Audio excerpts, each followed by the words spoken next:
Um, First of all, it is now the case that the first 4 lectures and shortly the 5th, the edited recordings are in the catalog. So if you remember, the first lecture had a place where you get to the catalog. It's a website. And the catalog says name, the subject of the lecture, and it has a YouTube pointer. And when I say it's up on the catalog, I mean it's there, and the pointer works to get you to the YouTube. The plan is that for each lecture, by 2 days, the morning of 2 days after the lecture, we will try to get the edited, recorded lecture online. So it's a lot of operation to make that happen. And of course, the class is at the end of one day. It takes the whole of the next day to get the set up. But by the next morning, so in this case, by Thursday morning, let's say, you would be able to go and look at the recording from today's lecture. Questions about that?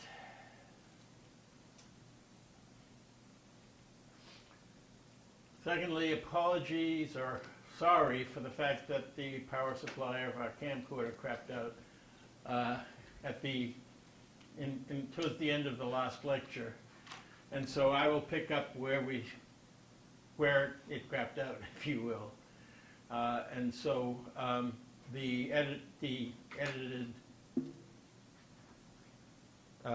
lecture 5 is up to that point where people couldn't hear out there in Zoom land.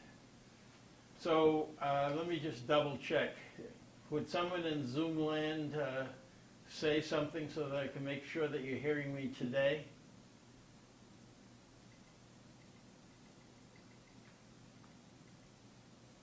I can hear you.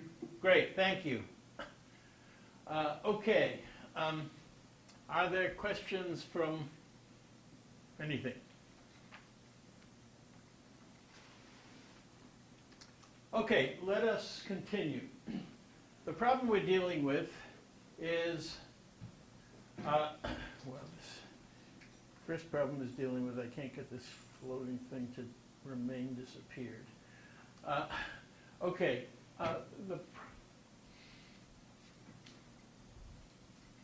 try again.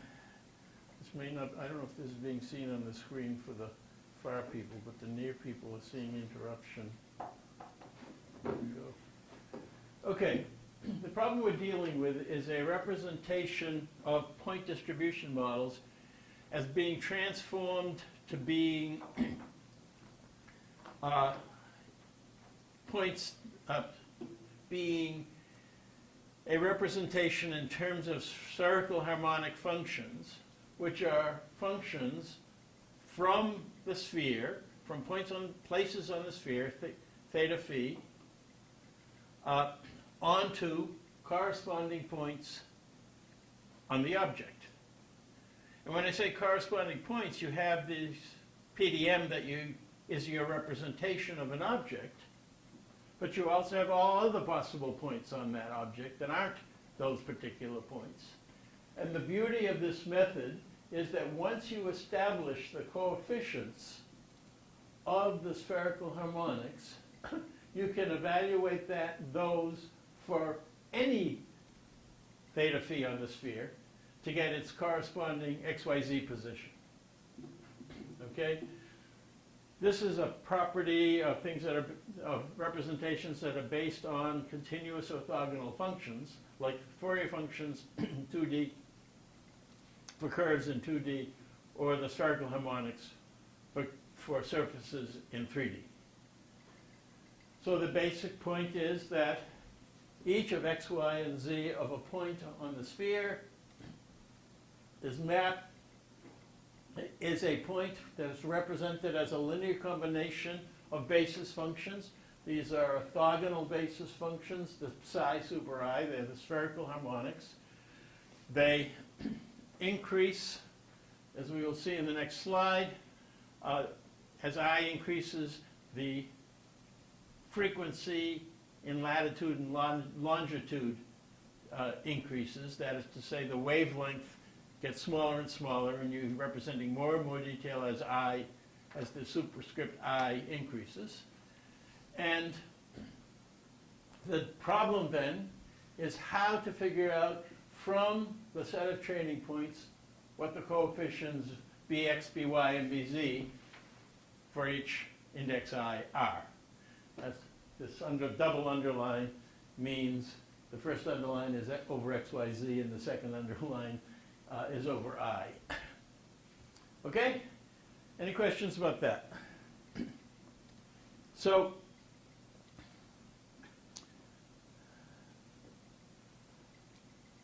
when we do statistics, we may have a B tuple for many exemplars, and we want to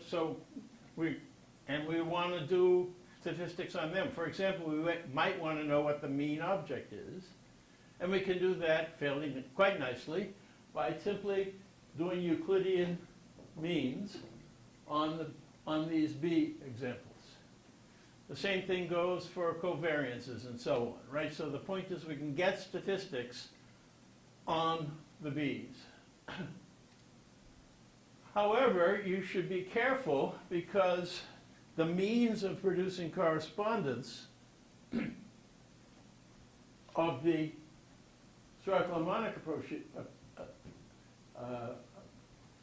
coefficients is via the correspondences of the respective PDMs, and even then we find that correspondence is empirically not as good as you could get. Or it depends in particular on which points, how you produce these points across the cases. So we still have this problem.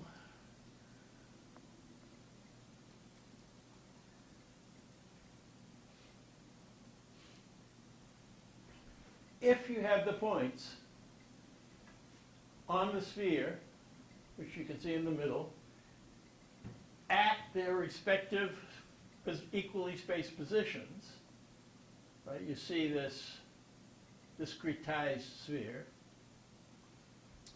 Then all you need to do to compute the B's from the X's is by the standard dot product against the psi i's, right?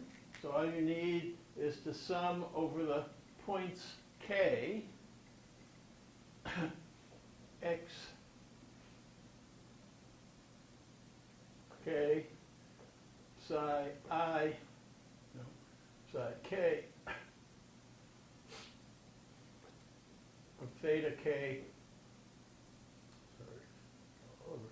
psi I of theta k phi k.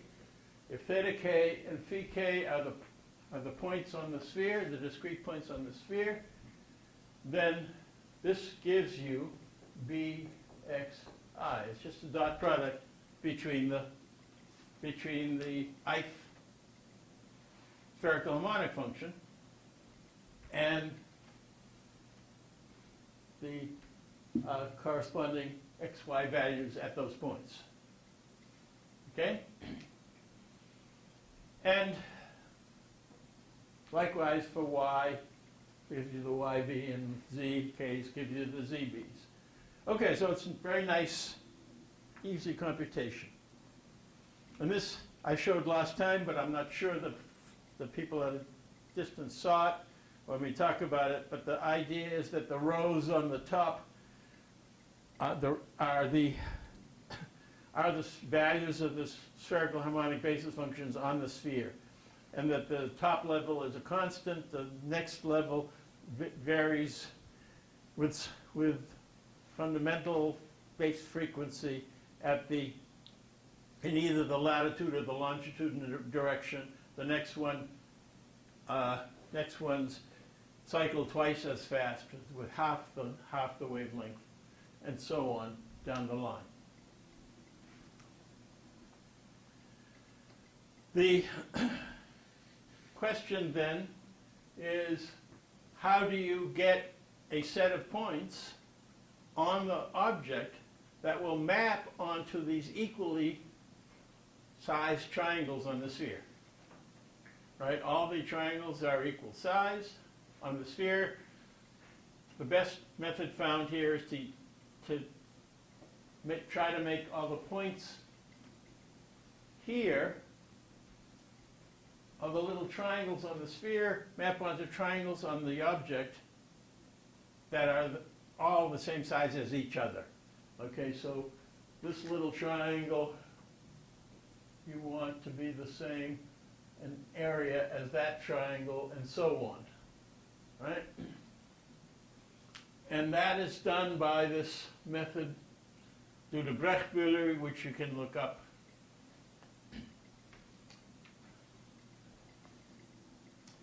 The problem, though, comes from the fact that the sphere needs a north pole and a Greenwich meridian. It matters, if you want to keep all these objects represented in corresponding form, that each object is a particular place on the object maps, for example here, onto the North Pole, and this is a 3D object, and you would like somehow a specific curve here to map on the Greenwich meridian, and that gets the sphere set up right, in a way that allows correspondence across the cases. And the standard method for doing that is to realize that the first two spherical harmonic frequencies yield the best fitting ellipsoid to the data. And basically the idea is to get a specified specified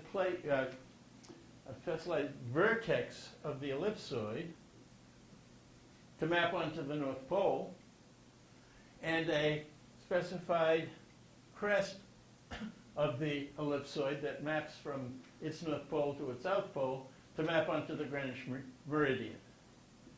And so basically this is done by doing a best fitting ellipsoid to the point distribution, and then using that in the spherical harmonics to make sure to get the mapping so that the points on the spheres that are corresponding to the points on the ellipsoid are in correspondence in that way. Okay?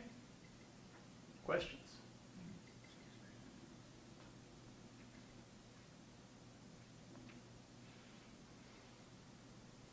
Okay. There is one problem with this method that I need to mention, and it's given in this line where it says B values are determined globally. Right? The problem here is that all this method says that each one of these B sub i's depends on all of the x's. And likewise for all of the y's, and likewise for all of the z's. The point is that you change one point in your object way over here, and it changes the coefficients for calculating x, y's, and z's that are way far from it. Right? That every place on the object is globally affected by every one of the points. And this is not a desired property. You would much rather have the points over here affect the approximation over there, and the points over here affect the approximations over there, but not the ones far away affect the ones over there. Right? And, okay? And this is a property for a approximation, it's a property of spherical harmonic approximation. And you should be aware that when you're using global basis functions, this is a property you're going to get. How expensive is it? How expensive How is? much more expensive is it that you have to update everything? That's the local neighborhood. Well, you need completely different methods to be able to get locality. There are spline-based methods. Yes, I was thinking. that have that property. The SREP and the other medial methods that I'm going to be talking about also have the property of locality. And so it depends on which particular one you have. I can't give you a number. It's how do I say this? It's not ridiculously more expensive, but it's notably more expensive.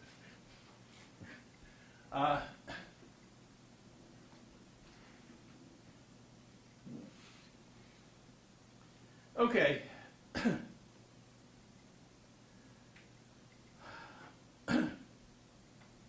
When you produce a best-fitting ellipsoid, if you have a very curvy object, it's hard to get a good-fitting ellipsoid.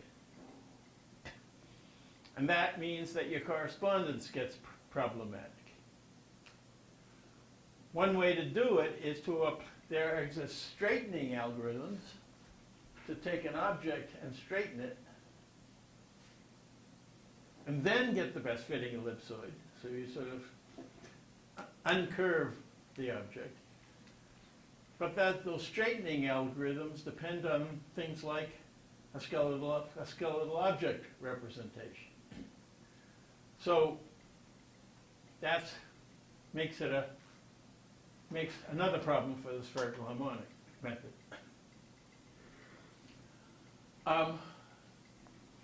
The other point, as I sort of indicated, you want correspondence across cases, a population of cases, and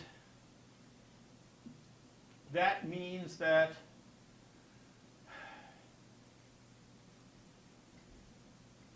you really need to pre-process these points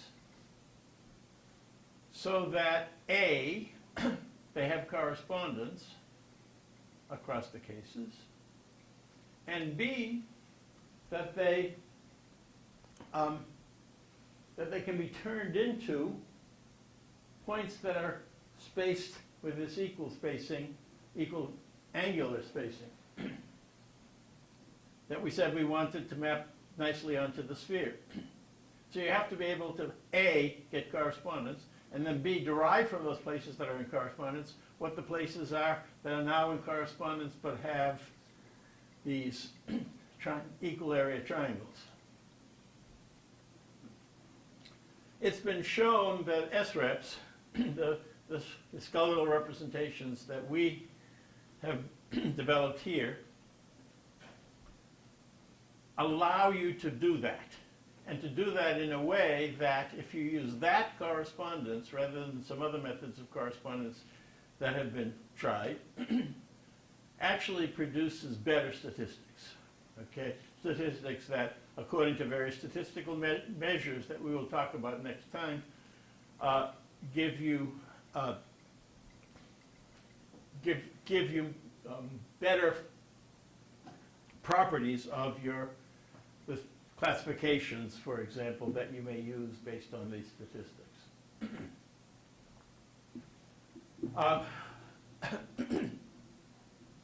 And that says possible use of SREP's implied spacing is intended to cover that. Okay, so I've been talking about correspondence a good deal, and that's the next topic here in the course. The vague question of what do you mean by points being in correspondence across instances in the population? And there are basically two kinds of answers. One is you use some statistical measures to say what's more correspondent or not. And the other is something like the proof of the pudding is in the eating. That is to say, if you make the statistics behave better, the the correspondence is somehow better. But let's talk about both kind of methods. The first idea is to look at the negative of miscorrespondence, right? So I have my hand, and one of the objects has point number 1 here, and point number 2 here, and point number 3 here, and point number 4 here, and point number 5 at the tip of each of the fingers. And the other one has the first point at the knuckle of the thumb, and maybe at the crotch between the the index finger and the middle finger, and the next one at a different knuckle, and so on. They're in miscorrespondence, right? The point is, if you do that in an inconsistent way, in a non-corresponding way across the cases, your statistics broadens. Your probability distribution, I should say, broadens, okay? So miscorrespondence makes the probability distributions on the population wider, okay? And so the general notion is, well, let us try to find correspondence in such a way that you've tightened the probability distribution as well as you can. Okay? And the normal measure of this tightness that has been found useful is entropy. Okay? And so there is a software system developed at the University of Utah by Cates and Whitaker that does entropy optimization. I'm going to describe that method in a moment. Okay? The method is akin, more or less like the previously described method out of the Manchester group, the group of Chris Taylor and Coots and their various peoples in their laboratory. The most recent person who's worked in this area that I can think of is Carol Twining.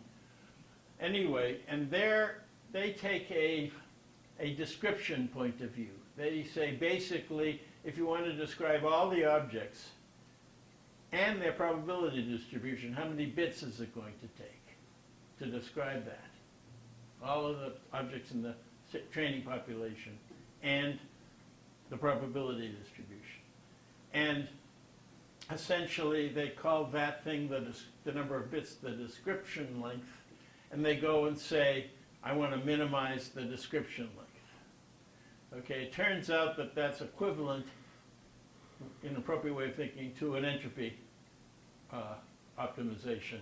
So I'll not talk about their method, but I will talk about the Cates and Whitaker method that is found in ShapeWorks.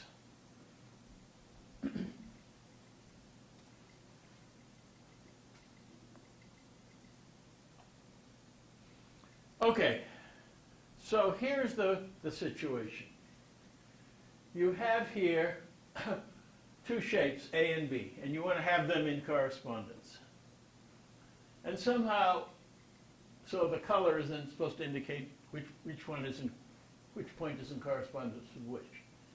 And so the top row, the pair of objects we, at least intuitively, think of as being in good correspondence. Okay? The blue point is at a reasonable place compared to the other blue point, the yellow point for another yellow point, and so on. We got it?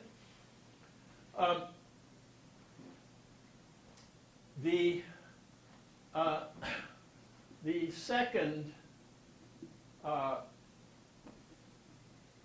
row is an example of poorer correspondence, right? It's a little bit hard to think that the blue point in A should correspond to the blue point in B, and so on, okay? And that, when you produce estimated probability distributions from situations like that, you get a broader distribution, which says you have higher entropy.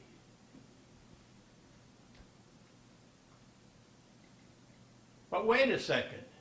Here's a really easy way to get very, very good correspondence. You put all the points at the same place, right?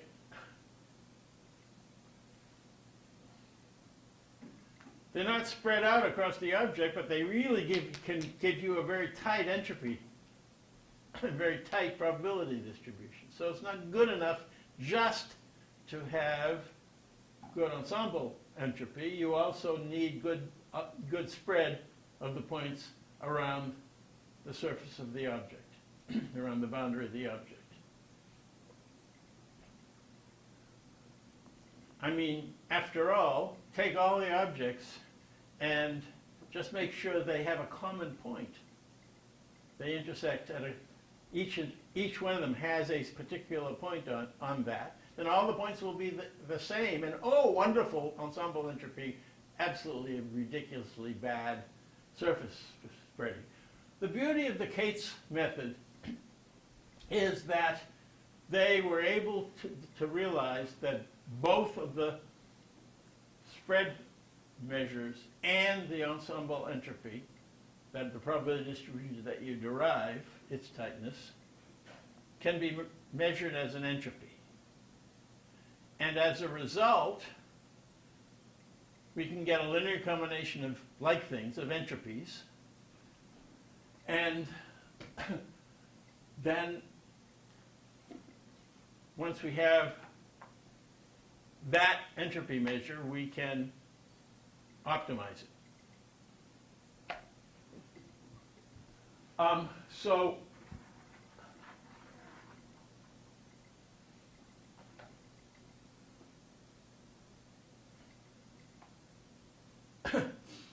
the basic then notion, I think I have yeah, here it is. Okay, so entropy, first of all, can be computed from Gaussians. If you have a Gaussian which has eigenvalues, lambda 1, lambda 2, up to lambda n, which are the principal variances, sigma 1 squared, sigma 2 squared, up to sigma n squared, which you can get by PCA, or in case things aren't on flat spaces, PNS. If you have lambda 1 equals sigma 1 squared and so on, it turns out that the entropy for an ND Gaussian is just by this formula here, n over 2 times 1 plus log of 2 pi plus the average of the lambdas, the average of the principal variances. Okay, so now we have a formula for getting entropy for any particular Gaussian. And the idea is to get Gaussians, both for the ensemble entropy and for each object in the training sample, of the probability distribution of points around its perimeter. So the idea is if you made a uniform probability distribution of all the points around the perimeter, if the probability distribution for a single entity is equal, you would have a uniform probability distribution, and a uniform probability distribution has maximum entropy. Right? We know that there's the most information, the most uncertainty about a coin flip if both heads and tails have equal probabilities. Right?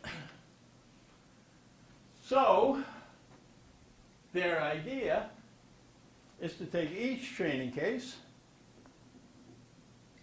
fit the distribution of the points on its boundary as a Gaussian of arc length around its perimeter, or in 3D of distances on the surface.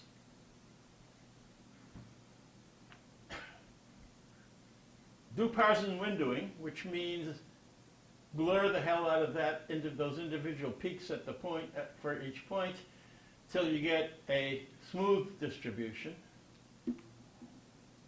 Treat that as a probability distribution on which you can calculate a Gaussian probability distribution, and then use this formula for getting the entropy of that one.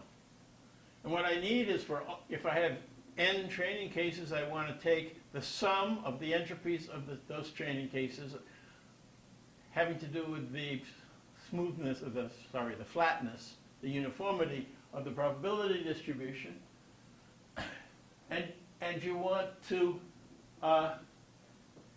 make those sum of entropies weighted negatively, because you want to maximize, we're going to minimize the whole business. On the other hand, we have the geometry entropy, which is a single Gaussian over all the cases, right? Function of what all the positions of all the PDMs of all the cases, very large number of points, and you want its entropy. You fit that with the Gaussian, and you want its entropy to be minimum.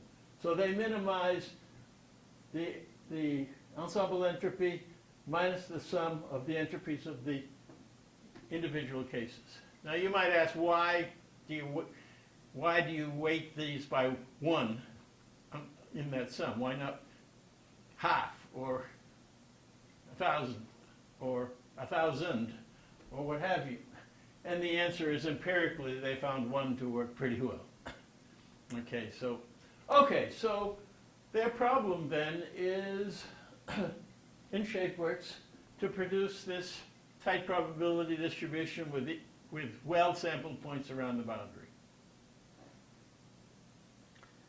Well, you're optimizing over the position of, if you have big N cases and little n points, you have big N times little n many points that you're trying to optimize their position along their respective boundaries. Right? It is a very, very big optimization problem, and we know that very, very big optimization problems are typically slow, but more importantly, they converge to local optima and not a global optima. And that's indeed a problem for the ShapeWorks method.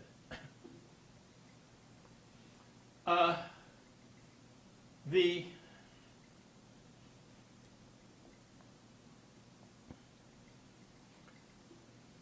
way they get it to work more or less okay is as follows. They put down very small number of points on each training case, like 2. And they optimize this thing. And so now they get 2 points on each object established.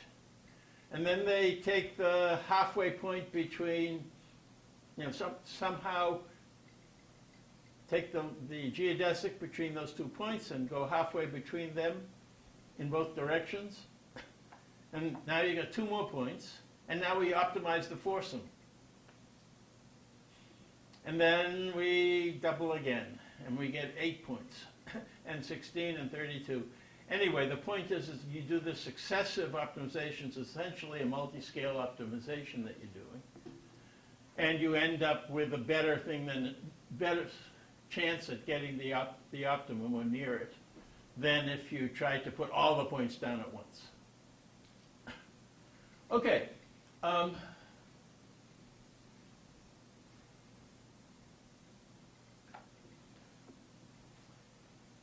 interesting experiment was done here by Lee and Tu, and with input from Jared Vickery.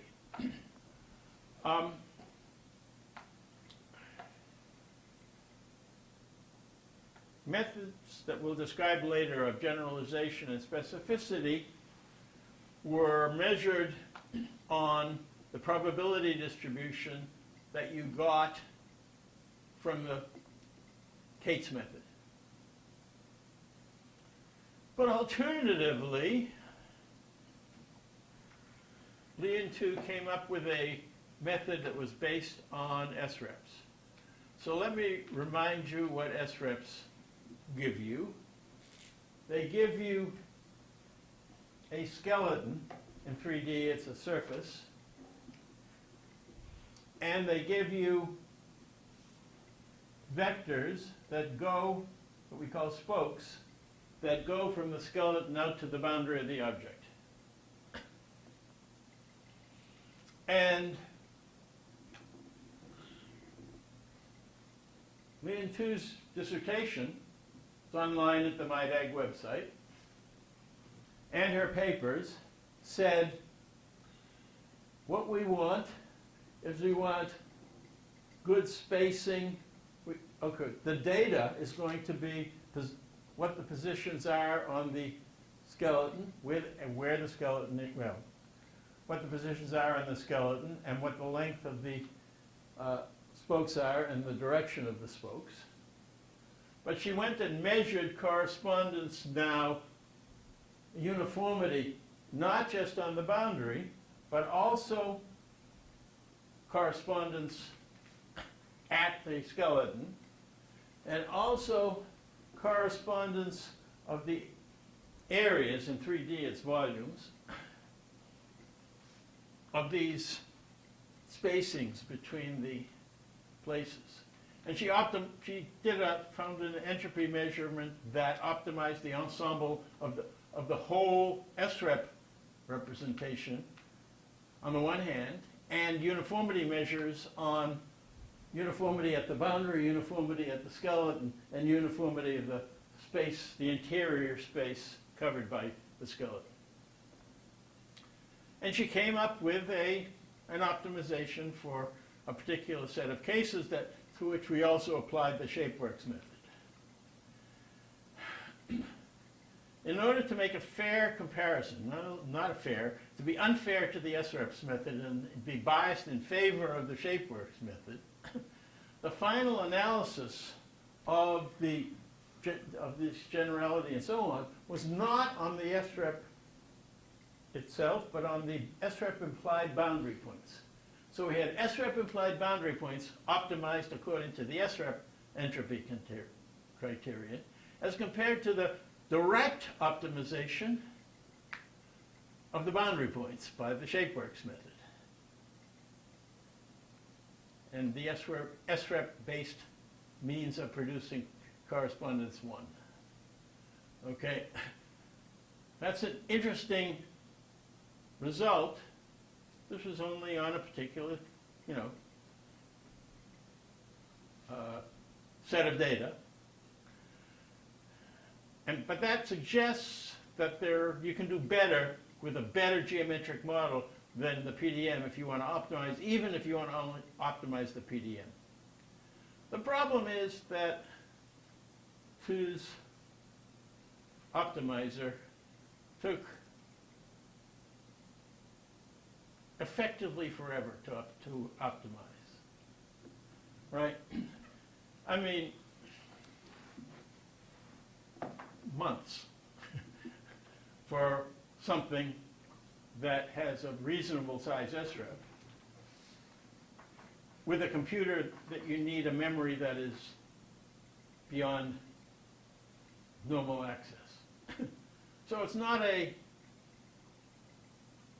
unless someone comes up with a neural net these days that can do this job efficiently in a reasonable amount of memory, this is not a usable method, but rather it's an indication that you can do even better correspondence production via better geometric models than PDMs. Okay?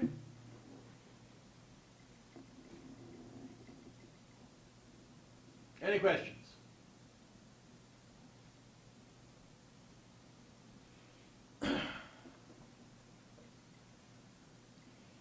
Okay, the alternative to entropy optimization is some other kind of registration of the objects.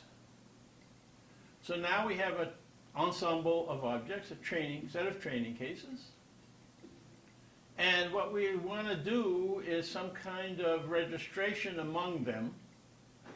And once you have the registration, you have mappings between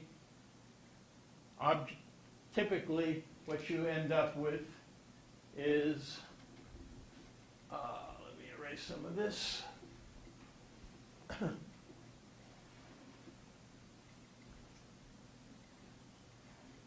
You have some central case, some kind of mean object, and you have all your examples.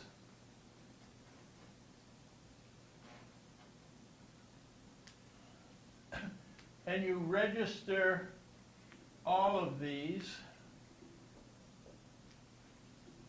to the central object, and the algorithms do a nice job of simultaneously improving the central object as well as they do successive registrations. But then, once you have that, you can take a point here on the central object and map it to a point here, and map the same point to a point here, and the same point to a point here, and so on. And you say all those points, that set of points are in correspondence. So the method depends on being able to do a registration among a set of objects. And the ways of doing that registration fall basically into two different pieces of software that are available. And one of them is based on thin plate splines, which I'll talk about, and the other is based on a set of methods that are called LDDMM methods, large deformation diffeomorphic metric mapping methods, that are nicely instantiated in a piece of software called Deformetrica, okay, that is available on its own website, but also through the SALT website. And is due to a French computer scientist named Stanley Durleman. We have some expertise in our community in the use of it.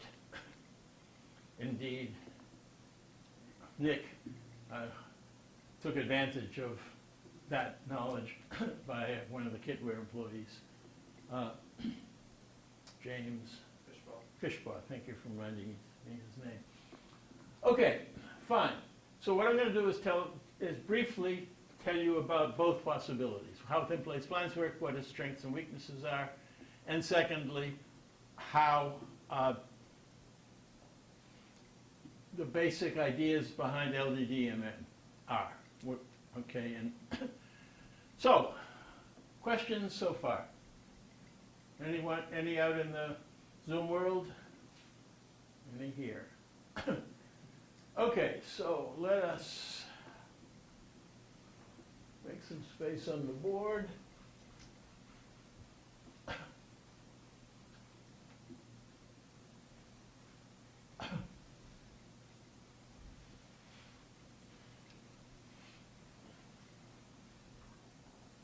Okay, thin plate splines is a method that takes a set of points assumed to be assumed to be in correspondence in the set. Yes, so assumed to be in correspondence, so that you know that point I in the first set and the point I in the second set are the corresponding points for each I. So we have here on the left one of them is a human skull, the other one is an ape's skull, and we have points that have been chosen to be, each point on the ape skull are found by some means to be in correspondence with the points on the human skull. But that's for a particular sample of points, and we need correspondence all the way around the skull. Okay? So we need that for every x underline sub I in the reference skull, we need a corresponding x2I, and we need that for all these training points in the pair of skulls. Okay?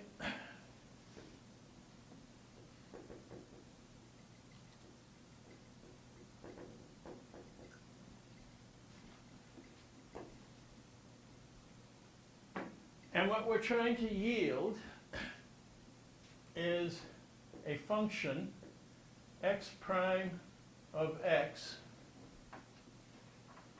where x is the reference in the reference skull, and x prime is a place in the target skull, such that x prime of x sub I is x1I is x2I.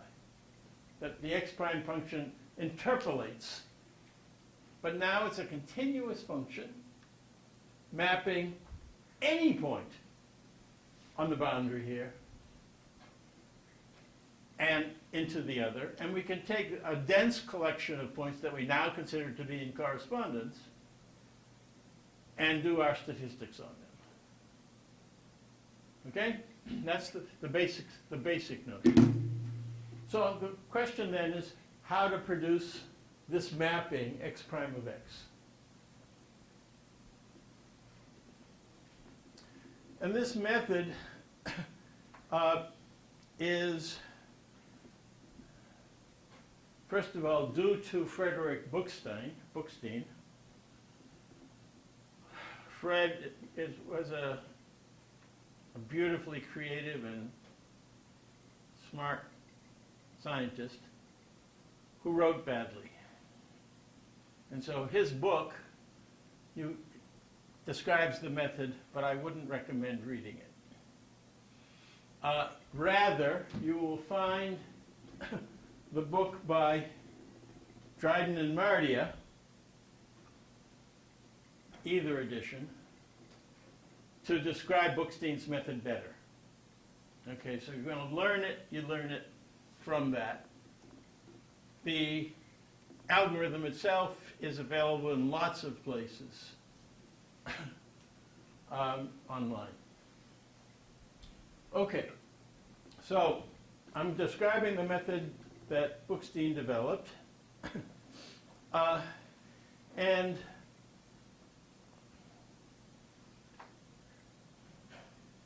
he basically said, I want this function x prime that to have two probabilities, constrained to actually mapping each one of the reference points into the corresponding target points. And secondly, among all such functions that do that, it should be the smoothest. Why smoothest? What do you mean smoothest? Well, he defines smoothness in terms of what he calls bending energy, and the bending energy that he uses is shown on the next slide. It's based on a mathematical measure called the Frobenius norm, or the integrated Frobenius norm. And basically, you're trying to get the minimum bending energy according to that measure on this function x prime of x.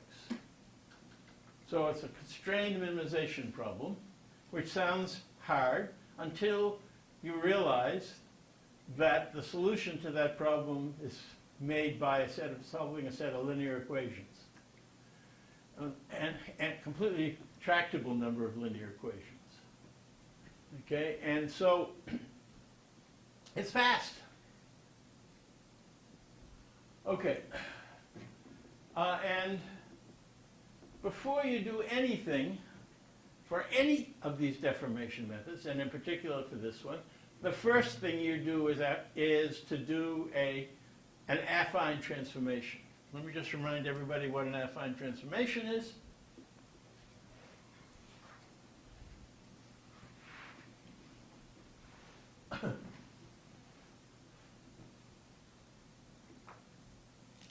It transforms every x into an x result by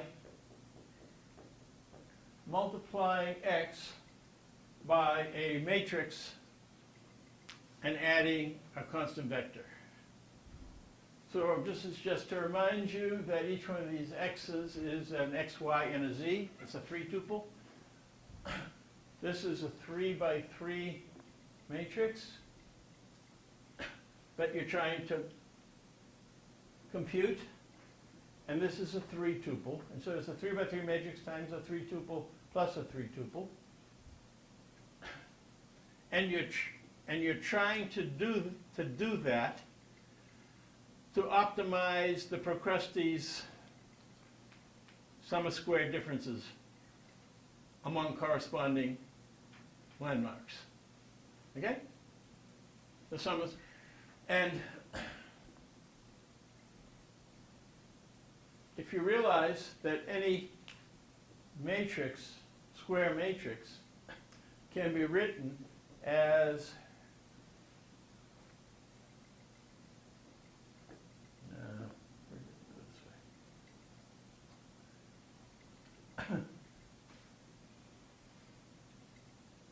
as the product of an orthogonal matrix, which is a rotation,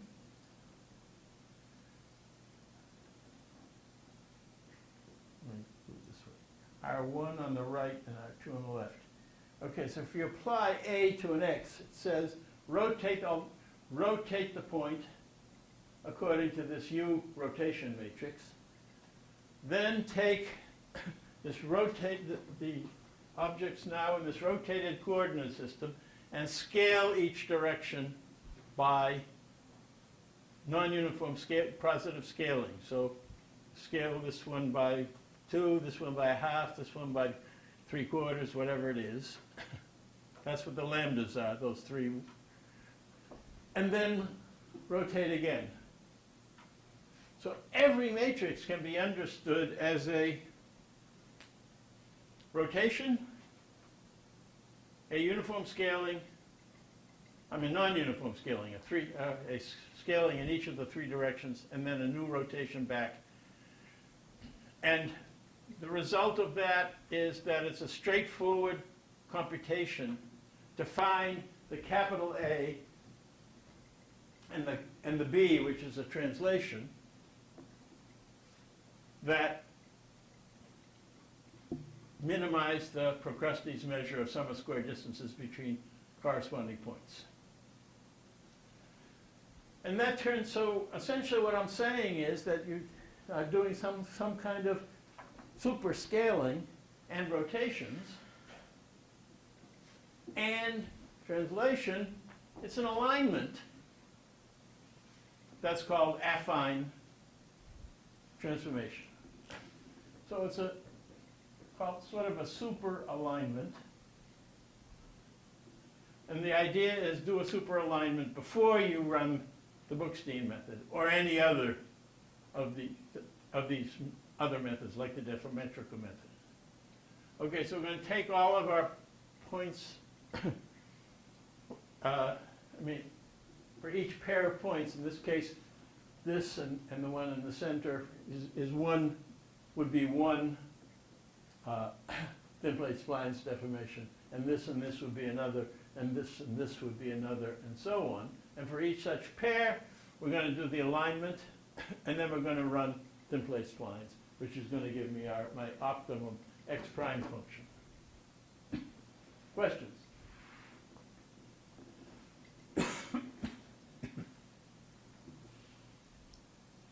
It turns out that you can show by mathematical analysis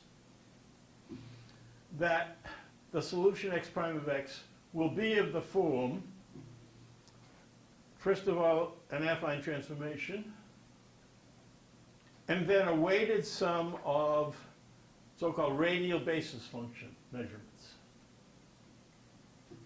Okay? And, okay, so for any given x, the way you would compute x prime is once you know C and A and these WJs, you simply compute this function. You put in x, you get C plus AX plus the sum over J of the weighted sum of the U functions at x. And you've got your transformation. So the deal is to be able to compute the optimum C, A, and the WJs. Well, first of all, we need to know what these radial basis functions are.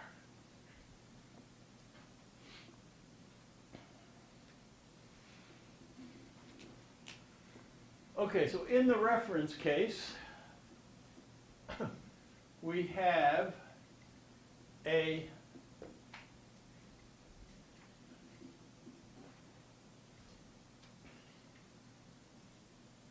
set of points that are the reference points. And we have, for any given position in the object, like this x, we know the vector of x, what is it, x minus xj. Yeah, so the vector from x to the jth training point. And this u function for any given x is simply a function of that distance. Right? Notice that the x minus xj has bars on it. That is to say, it's simply the length of that vector for each j. And it turns out that the right u function to use if you're in 2D is u of distance is distance squared log d. And for 3D, u of d should just be d cubed. So that is a, an analytically known function, and it falls out from the optimization problem, according to the Frobenius norm, that these are the right u functions to use. Okay, so what is this Frobenius norm?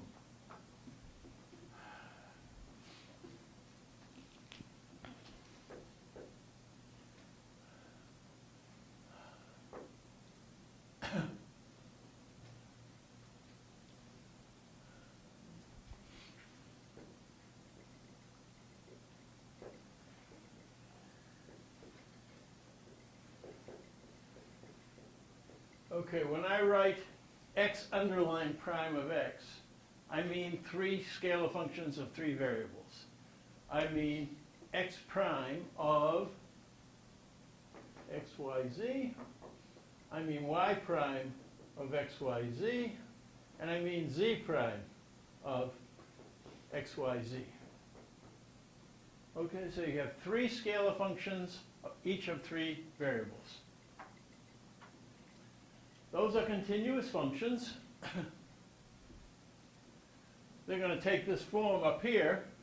The x part, the y part, and the z part is respectively the first entry in C, the second entry in C, and the third entry in C. C can be understood as Cx, Cy, Cz. Likewise, Ax is something that has three entries, the x, the y, and the z place. And the wj's are each a three tuple. Okay, so the three values, an x value for w1, a y value for w1, and a z value for w1, and one associated with each one of them. Okay, so the total number of variables that you need to solve for are, in 3D, 3 for the C, 9 for the capital A, and the J's run over the number of points. So the number of points is n, and you need 3 values for each of them. So you need 3n plus 12, solve for 3n plus 12 variables, and the linear equations that I was talking about solve for 3n plus 12 variables and 3n plus 12 unknowns. Linear equations, right? And you get all of those. And they do that by minimizing this Frobenius norm. And Frobenius norm depends on integrated second derivatives. So the first point is that if you, for this particular function, little x prime function, you have 9 second derivatives.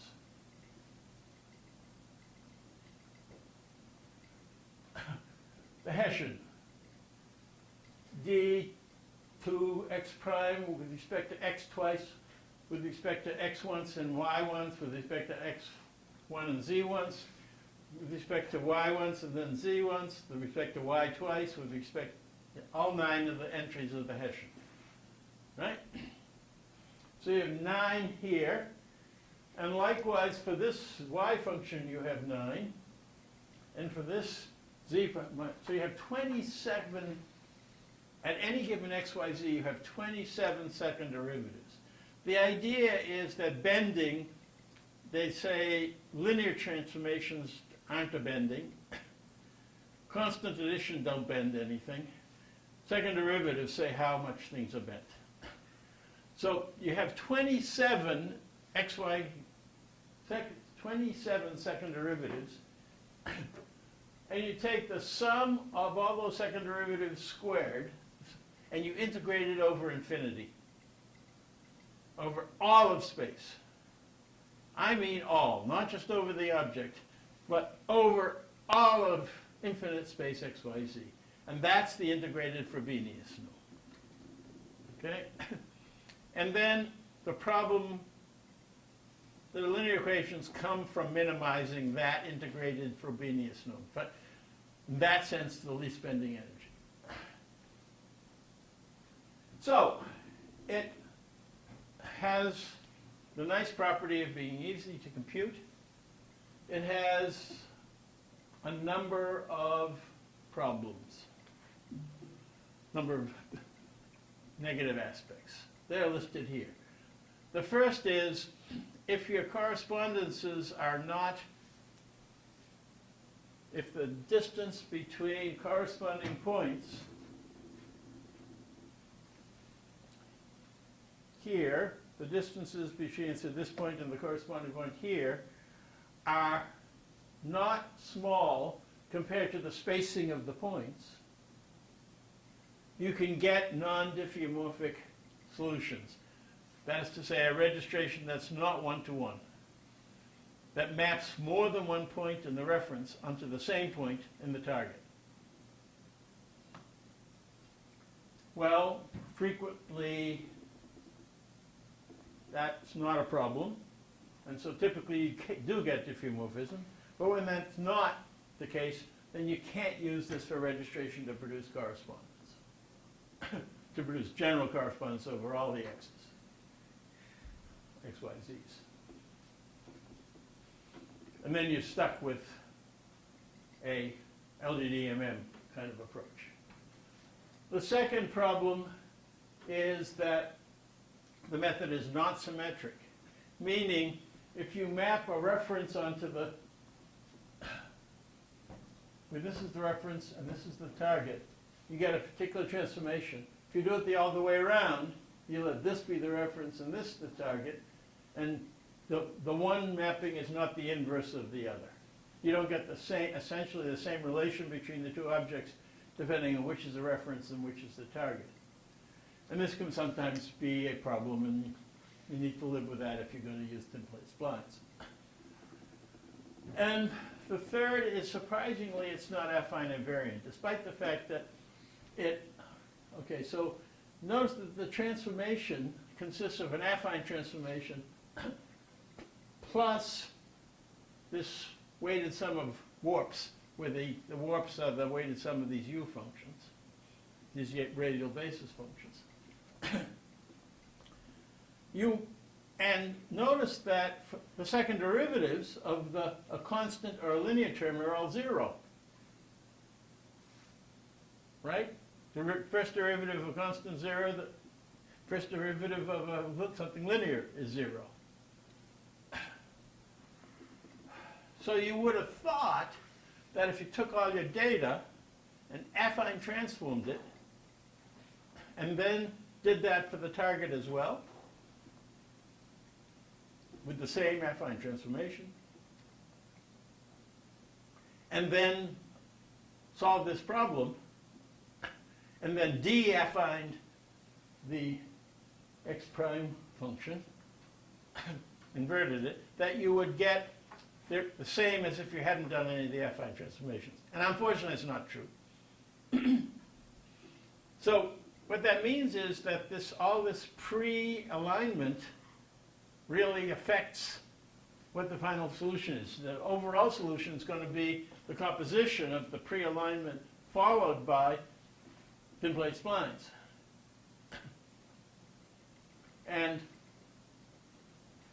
unfortunately, that isn't true either. I mean, it is not the case that composed transformation will be affine invariant. Nevertheless, it's a very, very commonly used method. And you need to know about it as a means of producing correspondence broadly if you know correspondence among small numbers of pairs of variables. Questions?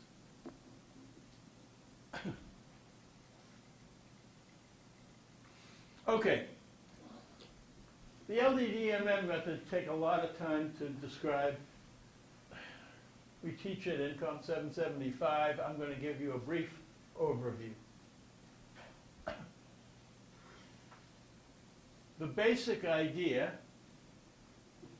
is that, first of all, you have a function, highly sampled space on your object. Lots and lots of points.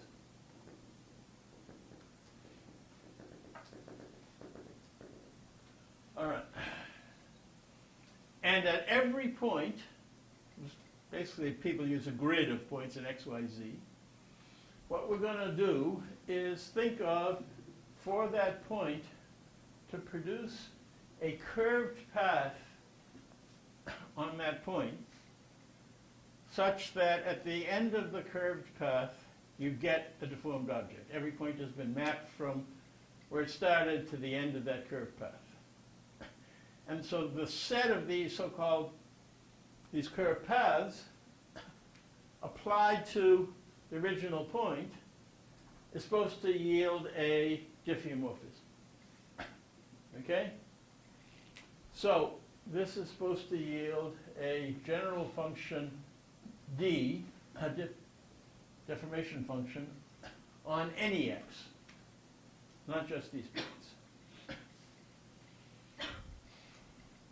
And then these curved paths are understood to be divided into little pieces, little straight pieces. And the little vector on the straight pieces are called velocities. So if I have 16 pieces per curved path, I'm going to have 16 velocities. They get me from here to here, from here to there, from here to there, and so on, all the way down to the end. And so then the representation that's going to be, you have a grid of points, and for each point you have 16 velocities. And you have a very large number of points, and I'm just using 16 as an example. It may be 32 or it may be 8, depending on how much time you're willing to spend. Anyway, the general idea, though, is that if all the points stayed the same, D would be the identity. It leaves all the x's alone. And the idea is to find, we have this very, very, very high dimensional space of all diffeomorphisms. I mean, what I've just talked about might be, 10,000 grid points, each with 16 values. And now we've got 160,000 variables. That's the dimension of the space of the diffeomorphisms that we're talking about. And here's the identity place in the space of all diffeomorphisms. And over here's where we want to get. Why do we want to get there? Well, we want to get there because when I apply that X diffeomorphism, my training data maps is in correspondence that I want, that I predefine. Might be just pointwise correspondence that's far less dense than the representation of the mapping. And so the name of the game is to find a path in this high-dimensional space of diffeomorphisms that has two properties. First of all, it gets to this X that gives you the best correspondence. And secondly, it has this minimum bending energy kind of idea, that it's as smooth as possible, meaning that the velocities at each time point are spatially smooth. Right? So if you look at any given one of these 16 time points, you have an image of little vectors, and that image of little vectors should smoothly vary across the image. The cute idea is to understand this problem as where the geodesic from here, the geodesics here are ones according to the metric of smoothness that we use. Right, so we use the smoothness metric in finding geodesics, and then we have to only optimize which geodesic gets us as close as possible to this desired point that maps the data between the two cases. And that, then we can take advantage of something I taught you earlier, that geodesics are, according to any particular metric, are entirely known by the initial velocity. So all you need to know is this very first initial step, and all the rest is determined. So we're only going to be optimizing over these this one initial velocity set. And that makes the problem a tractable problem that you can solve. And if you want to do statistics, you do, they say, statistics over not these 16 10,000 tuples, but only one 10,000 tuple of little vectors. So it's a whatever. In 3D, it's 30,000. You're only optimizing with 30,000 things rather than 30,000 times 16. Okay. But anyway, that's the basic idea. It's time for me to stop today. I will expand a little bit on that idea and how that goes. But there are lots of solutions software pieces that there's a catalog of them that you can choose among, and there's neural net methods that do this optimization. And I'm not going to talk about them, but just to say that the neural net methods work in a reasonable amount of time. The other ones not so, are pretty slow, the pure algorithmic methods, but they're usable and commonly used. Okay, so enough for today's lecture. I will see you again on Thursday.